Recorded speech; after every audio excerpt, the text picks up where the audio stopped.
I mean, here's why the Blazers can make the play-in, is because all it'll take, since one side of the ball is not only just figured out, but is playing awesome. It's elite. All it'll take is a good stretch of shooting at the right times. Yep. For us to win a couple extra games. We get hot in a couple of the right moments against either the Cavaliers, the Celtics, or the Thunder and steal one of those games. Win the other 3 games that we should win. That's a 5-2 road trip. Because our defense is keeping us in games, all it takes is some great shooting from players that we think can shoot well, just it's not very consistent right now. But, like, you get a couple good Shaden games in there combined with a good Anthony game, we can beat almost anyone. And so, like, I look at our schedule and I just think there's a way where we can stay afloat, and then there's just a couple spots we need to win some tight games against some solid teams.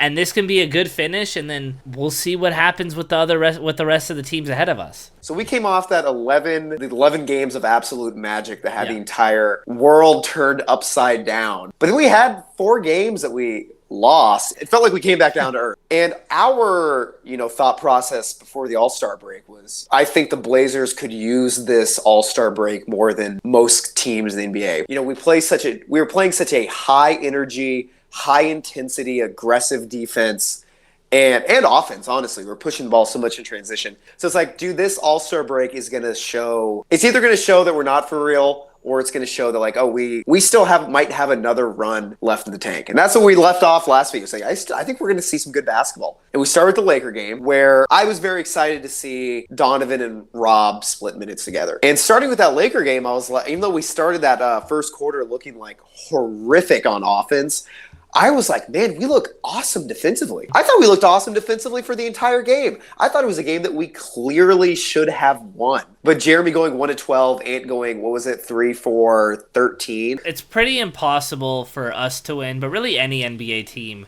to win when their 2 best shooters, you'll probably say, combined. We'll say the 2 guys who take the 2 most shots. Yes, I like that. The guys who take the 2 most shots on any given night combined to go 3 for 25, whatever it is. But we still had a great chance to win. I mean, Denny scored or assisted on 18 points by himself in that third quarter. We got it all the way to 1.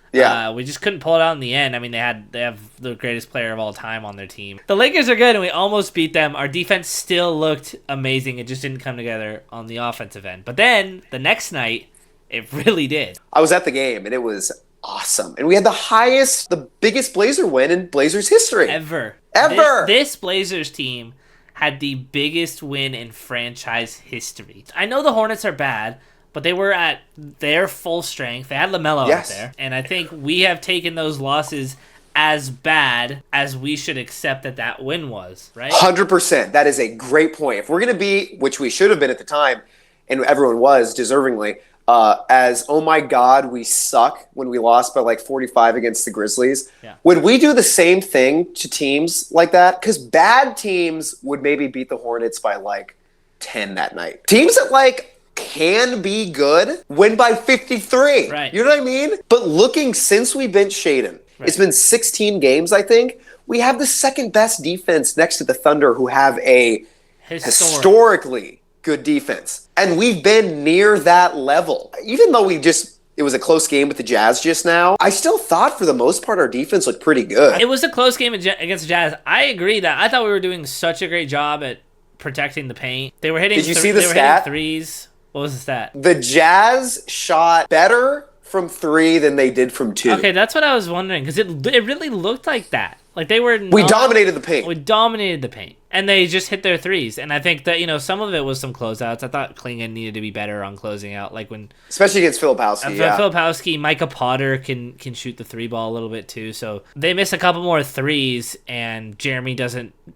go ice cold after his blistering first quarter. Yeah. Meaning he's had 11 terrible shooting quarters of the past 12. And I just want to say this, and even if it doesn't make it in the video, Jeremy contributes to winning basketball. I know he's been cold as shit.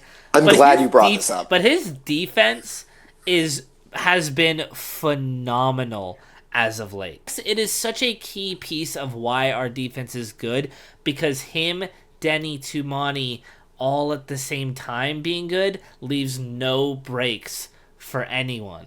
I would say this. We are a good, not great, a good post All-Star break Jeremy Grant on offense away from being like a pretty good team. Yeah. Because the fact that we are, I want everyone to realize how we've exceeded expectations by a mile this year. Yeah. But we're doing all of this, and Jeremy has been terrible offensively. Worst offensive season of his career since he was probably like 24 years old. Yeah, since he's become like a rotational player. Yeah. Like, if you think back to the Dame years, every season, like those last few seasons, we made the playoffs somewhat, not easily, but like we made the playoffs. Every year we had league worst defense and league best offense. Right now, in the last 20 games, we have close to league best defense and like an okay offense. Right. Like, I feel like people have like their expectations are lowered when an offense doesn't look that good. Because it's so much easier to be like, oh, that team's playing well, they're scoring a lot of points. Yeah. You know what I mean? Well, box score watching, you just go look at the Laker game afterwards, you see what Anthony and Jeremy did, and you go, wow, that was a fucking terrible game. Exactly. But it's like, no, we were amazing defensively. It feels better when we're scoring a lot. Right. But impact-wise and, just effect on winning, we've had such a consistent, sustainable defense that has the chance to carry us to a play-in spot. This is who I compared us to before the season, and I thought this is a team that I think we could easily replicate and surprise people. But it was the 2008 Blazers? 2007? It was the year we won. We had won, I think, 21 games the season before. Uh-huh. And then the season after, we had Brad and Roy and LaMarcus Aldridge as rookies, maybe second-year players, I think rookies. And we won 13 straight at the same time that we just won 10 of 11. Yeah. And we won 32 games.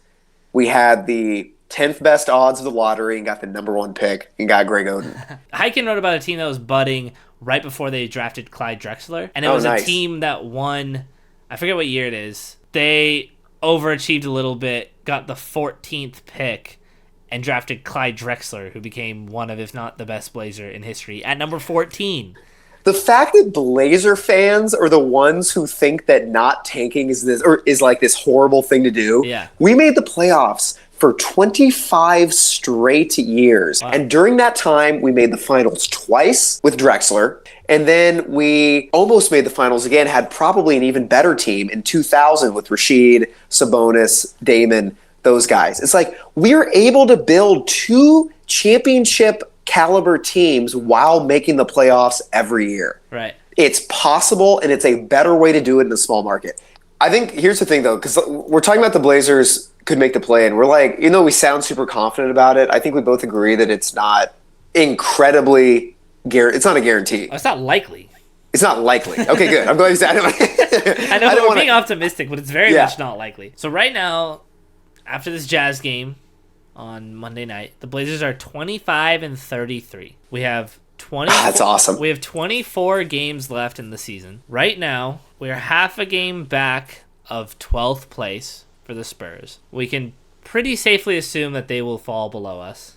We're going to pass the Spurs. Because they would like that to happen. We're 2.5 games back of the Phoenix Suns. Phoenix? Yeah, see, that's where it gets tough. Who are 2-8 in their last 10 games. We have no games left against the Suns, but with the way they're playing, the way we're playing, 2.5 games I think is very reasonable. I would put some good money down that we finish ahead of the Suns. The challenge of making the play-in is passing one of either the Dallas Mavericks, who are currently 6 games ahead of us right now, or the Sacramento Kings, who are currently 4.5 games ahead of us. If AD doesn't come back, which sounds like is like somewhat possible. I think his rehab was going decent for this. Yeah. For this injury. I think the path is the Kings. I looked at this. I saw this the other day on Kings Reddit. Was the Kings are like before this game tonight, but they're like 28-28.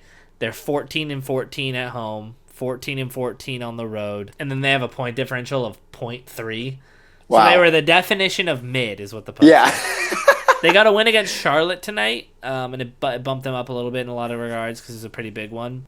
Here's what I'll do when thinking about our chance of making the play-in is I'll assume the Kings finish at 500. Agreed. So if the Blazers can, and this is what was big about that Kings game our last home game, is I believe we hold the tiebreaker over them if we win our final game against them. So we're 2-1 against them, and we have one more game left against them on the road. If we can win that game and go 500, I will take it as I think that's a chance to make the play-in. Yeah, let's see what our record is like if we just win all the ones that we should. Yeah. Let's go through the schedule and see if we can get to 16-8. At Washington on Wednesday. Must win. Must win. Win. At Brooklyn 2 days later. Must win, and I think it's a win. But like I said, we're such a bad road team, and we're so young. These are games that we could lose, and that's why they're so important. At Cleveland. We're going to lose that game. At Philadelphia the next day. It's a must win. They look really bad. They look terrible. So and Embiid's going to be out. Paul George is out. I'm going to go must win. At Boston. We're going to lose that. At Oklahoma City. We're going to lose that. Then we come back home versus Detroit. Well, I've said this. We would be the Pistons if we were in the East. And I think we're a little better than the Pistons. I think we win that game. Yeah. At Golden State the next day. That's the next day at Golden State? Day at Golden State. Oh, that's tough, dude. Of the Cavs, Celtics, Thunder, Warriors, one of those games we have to win. I think it's going to be the Warriors game. Then we play New York at home. Not a back-to-back, but it is the 4th game of their 5-game road trip. I think we could pull that off. They look like they have a bad defense. They play their guys very hard. I think that could be a win. That could be a win. Versus Toronto 4 days later. That's a win. Versus Washington the next day. That's a win. Versus Memphis at home. Okay, I'm going to say we lose that Knicks game and win that Memphis game. Versus Denver 2 days later. In Portland? In Portland. And then versus Boston the next 2 days after that, and then versus Cleveland 2 days after that. Probably have to win one of those. I think we're going to win one of those 3. Big game at Sacramento. We have to go. Win. I think must win and win. Must win. At New York, travel all the way across the country. Win. At Atlanta. I think at Atlanta. Some of these win. At Toronto. Win. At Chicago. Win. Come back home, San Antonio.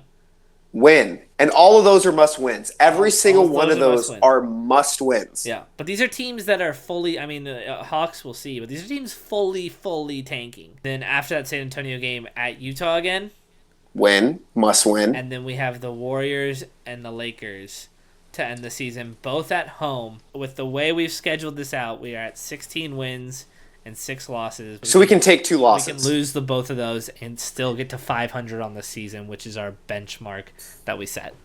I say we lose to the Knicks when we play them in New York, and then we win one of those games, Lakers and Warriors. That brings us to 16-8. The way we kind of laid it out is a path to 16-8, and that's a path to 500.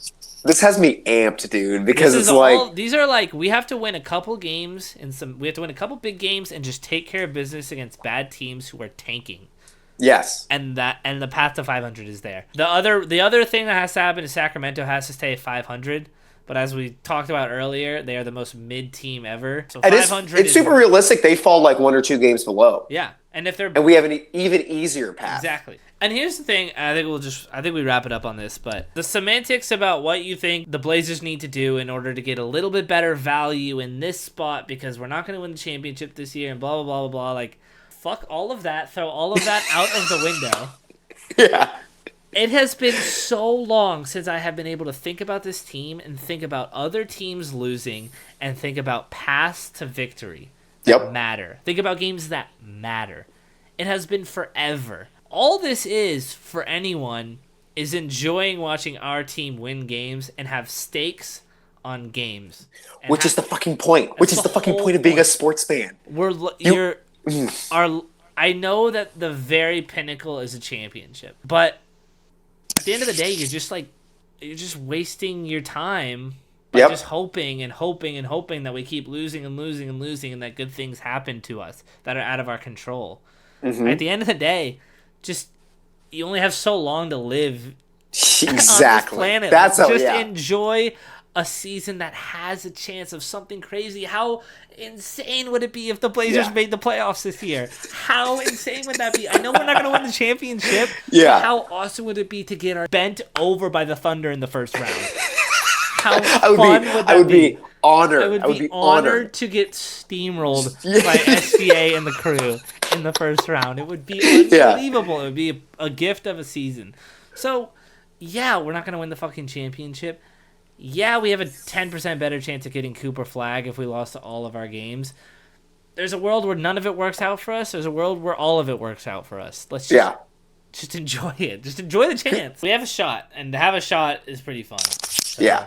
If you listen this far, thank you. We appreciate Yes. it all. Love the people who've been commenting, supporting, telling us we've been doing a good job. Really appreciate it. So keep liking, commenting, subscribing. Let us know if there's anything you want to hear our takes on, and we'll respond to them. So Yeah, absolutely. appreciate you guys. Go Blazers.